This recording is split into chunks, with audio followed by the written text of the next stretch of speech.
Gopijana Vallabha Girivaradhari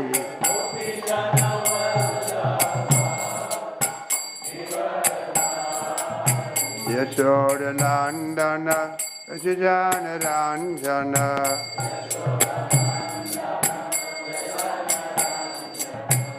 Yashoda Nandana Vajjana Ranjana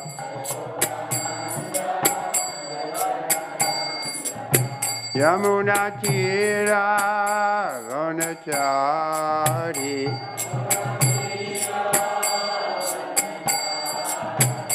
Yamuna Tira Ganachari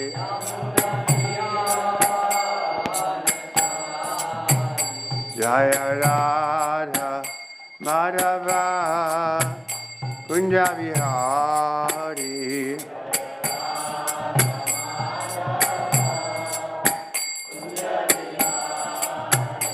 Jaya Radha Madhava Kunja Vihari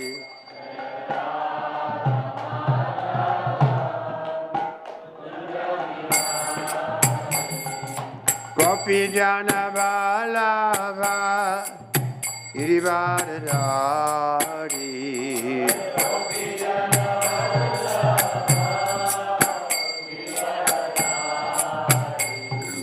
Gopijana Vallabha Girivaradhari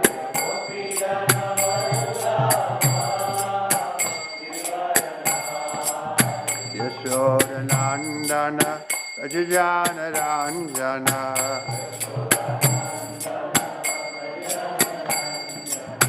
Yashoda Nandana Vajjana Ranjana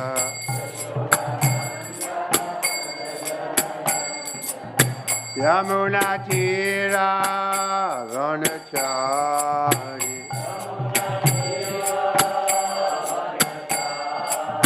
Yamuna Tira Ganachari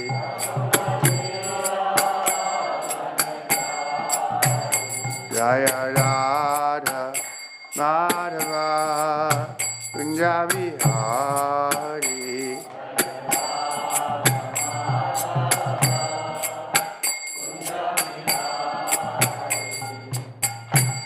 Hare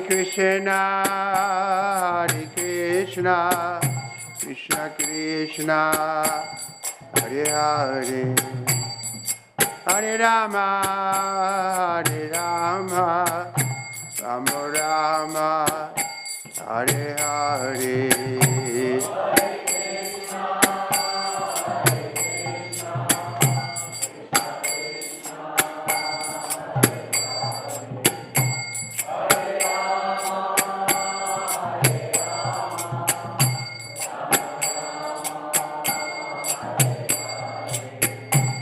Hare Krishna, Krishna Krishna, Hare Hare, Hare Rama, Rama Rama, Hare Hare.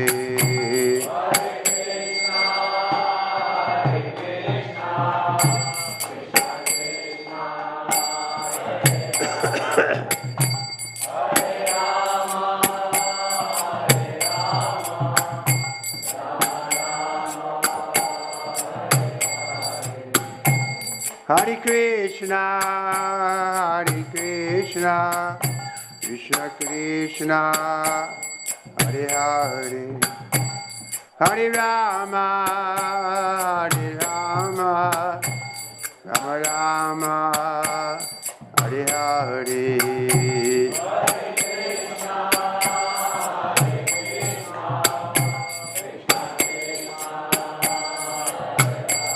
Hare Bol.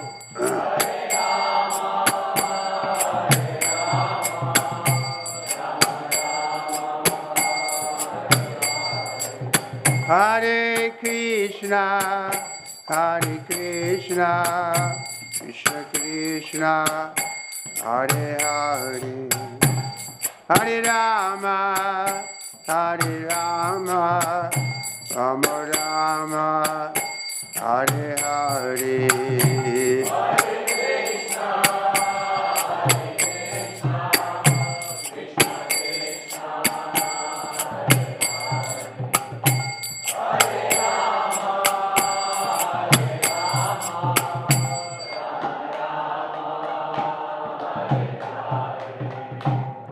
Jnanatimidandasya Janaganasalakayam Chakshus Militam Jena Tasmai Shri Gurave Namaha Shri Chaitanya Manavistam Shapitam Jena Bhutale Sayam Upakara Maya Dadati Swapadantikam Shri Krishna Chaitanya Prabhu Nityananda Shri Advaita Gadadha Shri Vasari Gaura Bhaktavinda Hare Krishna Hare Krishna Krishna Krishna Hare Hare.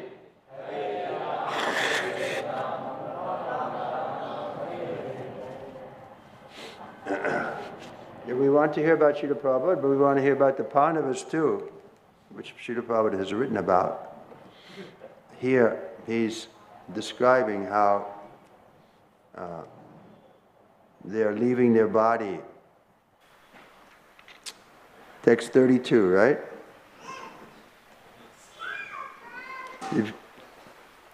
Nishamya Bhagavan Margam Nishamyam Bhagavan Margyam Stastam Yadu Kulasya Cha Samstam Yadu Kulasya Cha Swaparthaya Matim Chakre Swaparthaya Matim Chakre Nivritatma Yudhishthiraha Nivridatam Yudhishthiraha. Bolo.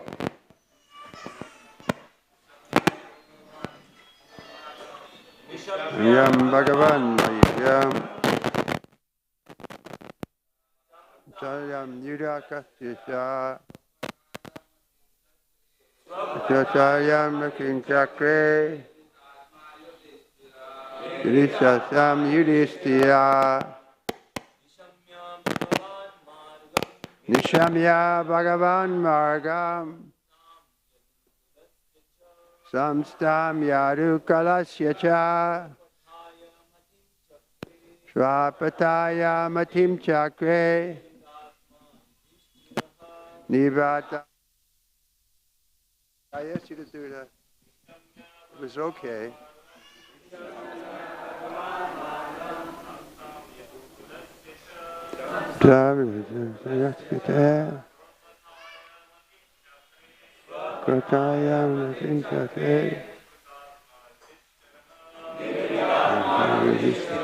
Matajis. Nishamaya Bhagavan Martha Samstamtam Yadishkacha Natataya Yadishkacha Nivadatma Nidistisam. Nishamya, deliberating. Bhagavat, regarding the Lord. Margam, the ways of his appearance and disappearance. Samstam, end. Yadu Kulashya, of the dynasty of King Yadu. Cha, also. Swaha, the abode of the Lord. Pataya, on the way of. Matim, desire. Chakre, gave attention. Nibrita Atma, lonely and alone. Yudhishthiraha, King Yudhishthira. Translation and purport by His Divine Grace, A.C. Bhaktivedanta Swami Srila Prabhupada. Upon hearing of Lord Krishna's returning to his abode and upon understanding the end of the Yadu dynasty's earthly manifestation, Maharaj decided to go back home, back to Godhead. So one interesting word here is the lowly and alone. So we come into the world alone and we leave the world alone. This is because we're individuals. It's not a collective thing. So we have to qualify ourselves individually also. We're individuals. We want to go back to the spiritual world. We can get guidance, but we have to do it on our own. We have to desire to go back to Godhead. Nobody can desire for us. We are individuals and we have individual desire. So desire has brought us here individually, and it can bring us back individually. Not like a mass fall down that takes place. And not like the Bible seems to indicate that because Adam ate the apple, therefore all humanity, all mankind is condemned. No, that's a wrong idea. Why should I have to suffer because Adam did something that was wrong? That's his business. So my business is, I turned away from God. That was my mistake. Each one individually. And we can individually turn back to God if we so desire. Nobody can interfere with our desire. Just like Prahlad, he was desiring to please the Lord. Every attempt was made to stop his desire, but it couldn't be done. Purport. Maharaj Yudhisthira also turned his attention to the instructions of the Bhagavad Gita after hearing about Lord Krishna's departure from the vision of the earthly people. He began to deliberate on the Lord's way of appearance and departure. The mission of the Lord's appearance and disappearance in the mortal universe is completely dependent on His supreme will. He is not forced to appear or disappear by any superior energy. And the living entity appears and disappears, as the living entity appears and disappears, being forced by the laws of nature. So again, Krishna has his will, and we have our will. This is personal philosophy. The Mayavadis seem to think that there's no will. We merge into nothingness or everything, and then we lose our individuality. But for the Vaishnava, that's hellish. We have an individuality, and we want to use that in a proper way. We don't give up ego, we give up false ego. We maintain our ego, our identity, as a servant of Krishna. That's an identity. We don't become zero or one with everything. We remain as individuals. So it's a very encouraging philosophy. The Vaishnava wouldn't accept the merging. It's like a spiritual suicide. You lose your identity. Who wants to lose their identity? We want to purify our identity, and then in that pure state, we can enter into the spiritual world. Here, Prabhupada is quoting chapter 4, Janma karma chame divyam evam yo veti tattvataha. If we understand in truth, tattvataha, the Lord's birth and activities, then we don't come back to this place. Therefore, we should try to be Krishna conscious at every moment. This is the goal that Prabhupada gave us. Krishna is not forced to appear or disappear. We read that. Whenever the Lord likes, He can appear Himself from anywhere and everywhere without disturbing His appearance and disappearance in any other place. He is like the sun. The sun appears and disappears on its own according to any place without disturbing its presence in another place. The sun appears in the morning in India without disappearing from the Western Hemisphere. The sun is present everywhere and everywhere, all over the solar system, but it appears that it is a particular place that the sun appears in the morning and also disappears in some fixed time in the evening. The time limitation, even of the sun, is of no concern. And so, what to speak of the Supreme Lord, who is the creator and controller of the sun? Therefore, in the Bhagavad Gita, it is stated that anyone who factually understands the transcendental appearance and disappearance of the Lord, by the inconceivable energy, becomes liberated from the laws of both birth and death, and is placed in the spiritual sky where the Vaikuntha planets are. There, such liberated persons can eternally live without the pangs of birth, death, old age, and disease. In the spiritual sky, the Lord and those who are eternally engaged in the transcendental loving service of the Lord are all naturally young, because there is no old age and disease, and there is no death. Because there is no death, there is no birth. It is concluded, therefore, that simply by understanding the Lord's appearance and disappearance in truth, one can attain the perfectional stage of eternal life. Therefore, Maharaj Yudhisthira also began to consider going back to Godhead. The Lord appeared on the earth or any other mortal planet along with his associates who live with him eternally. And the members of the Yadu dynasty who are engaged in supplementing the pastimes of the Lord are no other than his eternal associates. And so also Maharaj Yudhisthira and his brothers and mother, etc. Since the appearance and disappearance of the Lord and the eternal associates are transcendental, one should not be bewildered by the eternal features of appearance, the external features of appearance and disappearance. Let's do one more. Partapya, can't see too well here. Partapya anushutya danajanai datitam nasham yudanam bhagavan gatim chatam ekanta bhaktya bhagavati adhoksaje navishetat paratmana samshvite. Translation. Kunti, after overhearing Arjuna's telling of the end of the Yadu dynasty and disappearance of Lord Sri Krishna, engaged in the devotional service of the transcendental personality of Godhead with full attention, and thus gained release from the course of material existence. So this is open to everyone. Women can also, in this very lifetime, qualify to enter the spiritual world. But they have to take up the same process that Kunti took up. Here it's nicely described.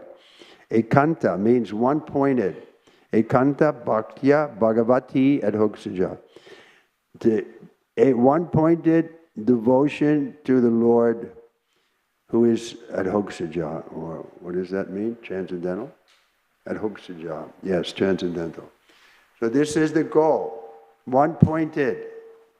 Uninterrupted, undeviating, unalloyed. Prabhupada uses different words. We have to come to that point of unalloyed devotion to the transcendental Lord. So anybody can do it, even animals like Vatayu or Hanuman, children like Dhruva and Prahlad. So we can become perfect. Only obstacle, what is that? Prabhupada was asked that. What is the biggest obstacle in our path of devotion? Prabhupada said, you are. You are yourself. Your own mind is the obstacle. Otherwise, from the superior side, nobody's checking you. They're happy to have you come back. They're happy to guide you. But we don't want to take guidance. We have our own agenda. We have our own plan. We're going to get ahead in this world. And we're going to be happy. But there's no happiness. Certified, dukkhalayam, place of suffering. But we think we're different. We're going to be happy because we have Modi as our Prime Minister. Yeah? No, isn't it? Right? 90% of the Hindus think, yes, now we're happy. But that kind of happiness is running through your fingers. How long is Modi going to remain? And then the next person. And even Modi, it doesn't mean he's a pure devotee. We want a pure devotee as a leader. Srila Prabhupada. We should follow him, perfectly follow him. Then we're assured of going back to Godhead. But the tendency is to pick up some worldly person. I mean, this desire to worship some hero is there in everyone. Because ultimately, the real hero is Krishna. Everybody has a hero, especially children. I remember when I was a child, I had the baseball player was my hero. What do you have? Cricket players here, right? There you make them as a hero. And then I had our president, JFK. I was a young man, and he was the president. I said, wow, this guy is so nice, handsome, intelligent, everything. But then I came to find out he was a woman hunter, after everything comes out. His character wasn't good. So we lose our heroes. But Prabhupada, there's no chance. He's pure devotee from beginning to end.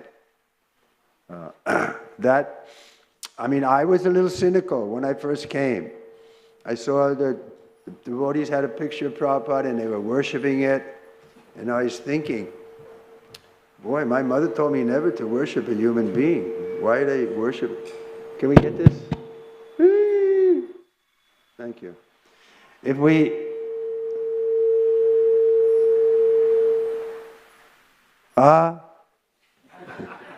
So, if we... So I was questioning, why are we worshiping this human being? And it took me about 1.5 years, really, to understand, to be completely convinced that Prabhupada was worshipable. I couldn't accept it immediately. I could accept, okay, God we should worship, but why do we worship a human being? Because we didn't find anybody. In the Christian church, they say Christ is God. So, okay, we can worship Christ because He's God. Of course, that's not true. He's the Son of God. There's a difference.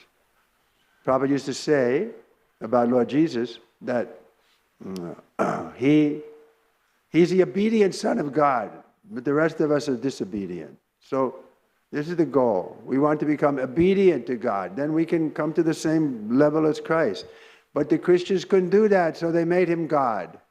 That tendency can come to us also. In the Hindus, a lot of them, they think their guru is God. And even in ISKCON, I was there, 1970. Leading disciples started to claim, the sannyasis, that Prabhupada was God. Right from the Vyasasana, they were claiming, 1970, New Vrindavan. And I questioned. I was in the audience. I said, what about that blue boy? Right? Prabhupada wasn't blue. And they said, how do you know about him? I said, from Prabhupada. They said, see? So they just pushed me aside. They were maintaining Prabhupada as God. But when Prabhupada heard about that, he threw them out of his society. He told them to travel and preach and become purified of this wrong conception. The spiritual master is not God. He's Shakshadari. He's as good as God because he's representing God. But he never claims to be God. And his disciples shouldn't think that he's God also. They should think he's an empowered living entity who's doing the work of God, fully devoted to God. And therefore, Krishna will be pleased if we please him. This is the philosophy. Achinta Beta Beta Tattva. He's one with God and also different. But Krishna is Bhaktivatsal, so it's true. If we please Prabhupada, then Krishna will be more readily attracted to us. And what does Krishna say at the end of the Bhagavad Gita? One who explains this subject to innocent people, he's most dear to me. So that was Prabhupada's mission. He was always explaining. I'll tell you, like one time, I came into Prabhupada's room in Mayapur, and I had an assistant with me. And Prabhupada was reading his own book, Krishna book. So I turned to my assistant and I said, see, Prabhupada is reading Krishna book. And no sleeping. Who's sleeping here? And Prabhupada, what did Prabhupada say at that time to me? He said, yes, always preach. You follow? Prabhupada heard me preaching to my assistant that Prabhupada is reading a Krishna book. Prabhupada, so fast, he picked up on that and complimented me. Yes, always preach. So he was always preaching, and that means cutting or complimenting. If you're doing something right, he was encouraging us. If you did something wrong, he would smash. That was his mercy. So I did something right, I was preaching. And Prabhupada noted it and said, yes, always preach. But that was Prabhupada. He was sharp. He was very fast in his thinking. And he could read your mind most of the time. When you came, some of my godbrothers, they were afraid to come in front of Prabhupada. Because one devotee told me, he said, when I go in front of Prabhupada, I feel like a pineapple. And all the things coming up, and Prabhupada will see all my inadequacies, and I'm embarrassed to be in front of Prabhupada. I mean, that was my qualification. I wasn't embarrassed. But then I got smashed. I could tell you some of the stories. You want to hear stories about Prabhupada? How he smashed me. Like once in London, Prabhupada had a nice vase with flowers, and I came in, and I stuck my face right into the flowers, like on Prabhupada's desk, and he looked at me like, who is this aborigine coming into my room and putting his face in my flowers? And I could see Prabhupada reacted like that. So he was very shy in his own way. He didn't advertise himself. I mean, for preaching, sometimes he had to, but in general, on an ordinary course of it, like he was standing in line and the lady thought that he had got ahead of it. So Prabhupada was very shy. He backed up. Oh no, please, you go. He wasn't pushy or self-assertive on his own account. For Krishna, he was pushy. But that's different. We should be bold in our preaching. Prabhupada gave the example that the ladies asked sometime, because in Los Angeles the ladies were going out, I guess here also, and selling books. And so they had a question, well, Prabhupada, you say the ladies should be shy, but when we sell the books we have to be bold. So how can we adjust this? We're supposed to be shy. Sometimes Prabhupada says the beauty of a woman is her shyness. We have to be shy. But how can we sell a book if we're so too shy? So Prabhupada answered by saying, yes. You have to be like a lion on the hunt and a lamb at home. So when you're hunting means selling the books, then you have to be bold. But when you come back, then you should be very humble. So this is our philosophy. Again, Prabhupada, did we read this purport? Let me finish this first one. I don't think we did we? Queen Kunti? No. The setting of the sun does not mean the end of the sun. It means that the sun is out of our sight. Similarly, the end of the mission of the Lord on a particular planet or universe only means he is out of our sight. The end of the Yadu dynasty also does not mean that it is annihilated. It disappears along with the Lord out of our sight. As Maharaj Yudhisthira decided to prepare to go back to Godhead, so also Kunti decided. Thus, she fully engaged herself in the transcendental devotional service of the Lord, which guarantees one a passport for going back to Godhead after quitting our present body. The beginning of devotional service to the Lord is the beginning of spiritualizing the present body, and thus an unalloyed devotee of the Lord loses all material contact in the present body. The abode of the Lord is not a myth, as is thought by the unbelievers or ignorant people, but one cannot reach there by any material means, like a Sputnik or space capsule. But one can certainly reach there after leaving the present body, and one must prepare himself to go back to Godhead by practicing devotional service. That guarantees a passport for going back to Godhead, and Kunti adopted it. Queen Kunti Ki. All right, so again, Prabhupada was showing when he left his body that this was his mood also. Like in Prabhupada's room in Vrindavan, I was there when Prabhupada was in his last days, and we had kirtan going 24 hours. We had small cartels, and we were in the back of the room, and we would run it. We would chant in shifts, so 24 hours. Even when he was sleeping, we had a soft kirtan going. The only time we stopped the kirtan when he spoke something. Then the kirtan would stop, and Prabhupada would speak something to his servant or speak something to us, all of us, according to his desire. He could speak. He was very lucid, you can say.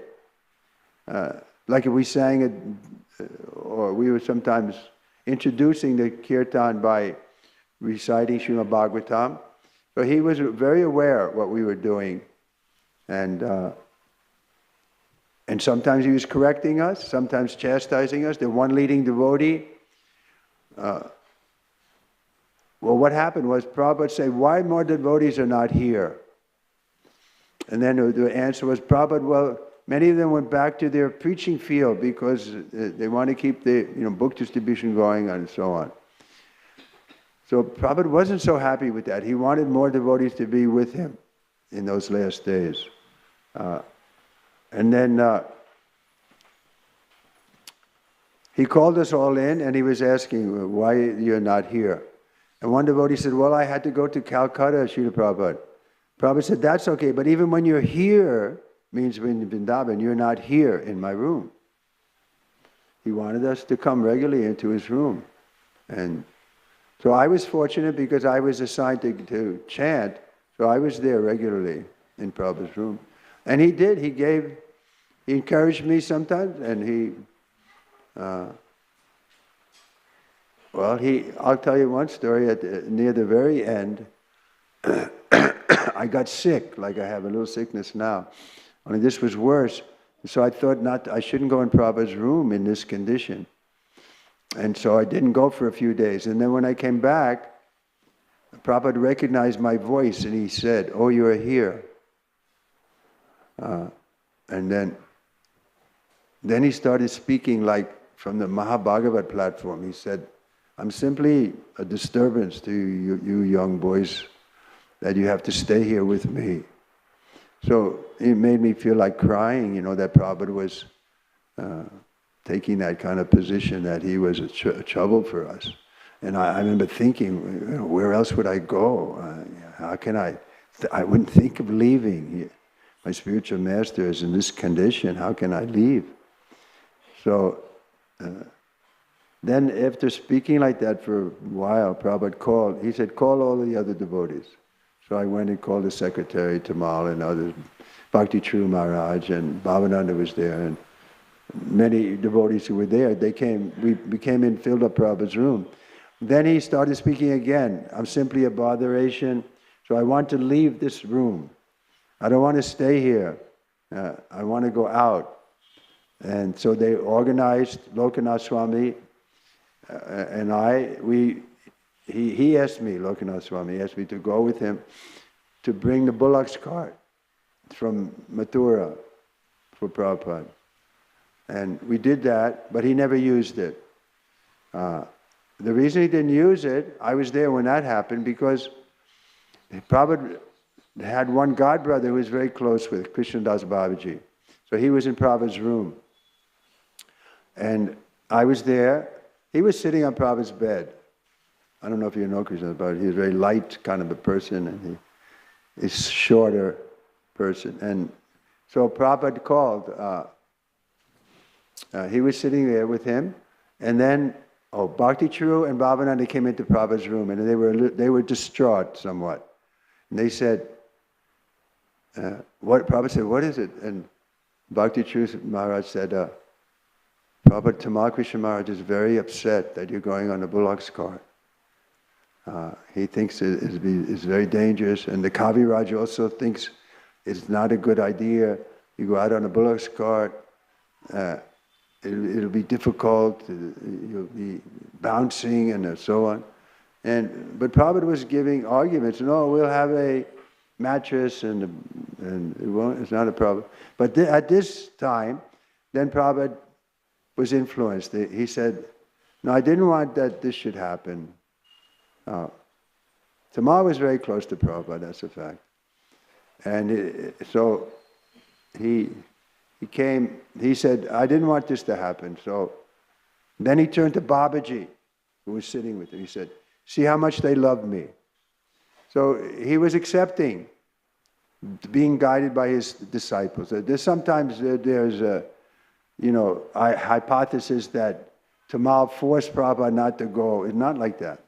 Prabhupada didn't go on Bullock's cart because he didn't want to go. Nobody forced Prabhupada. He did what he wanted to do.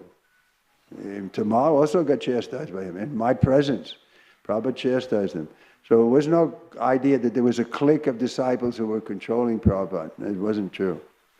Prabhupada was very much his own man. He was his servant of his spiritual master, that's all, not of us.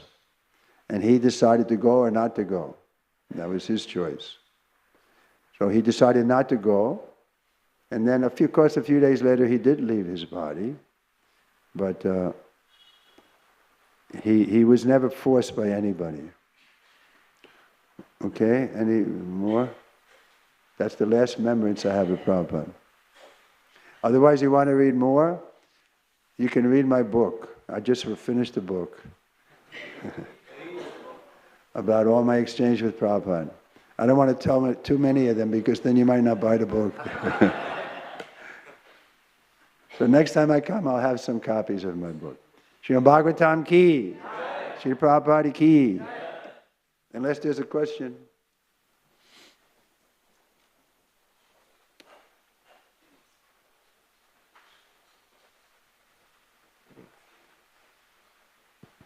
Hare Krishna, Hare Krishna, Hare Krishna, Hare Krishna, Hare Krishna. Maharaj, thank you very much for sharing your time with us and realizations and reflections on the Bhagavatam.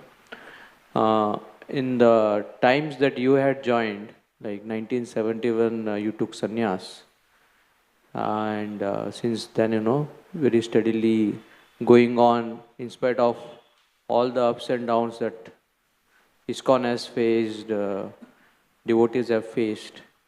So what is that, essential principle that you have stuck to keep continuing to serve and, the spiritual master? How long you been serving? Joined in 2006, Maharaj. 2006. 6? Yeah. So what is your 16 secret? years. What is your secret? How will you manage to go on 16 years? Once you can go 16 years, then you can go 60 years. It's the same thing.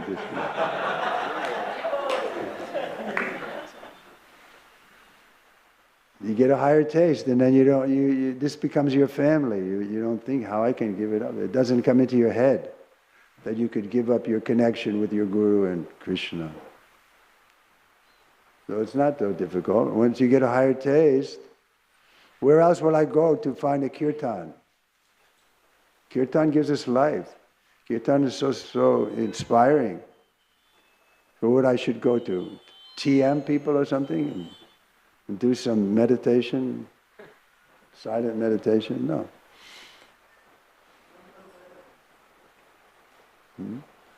That's okay?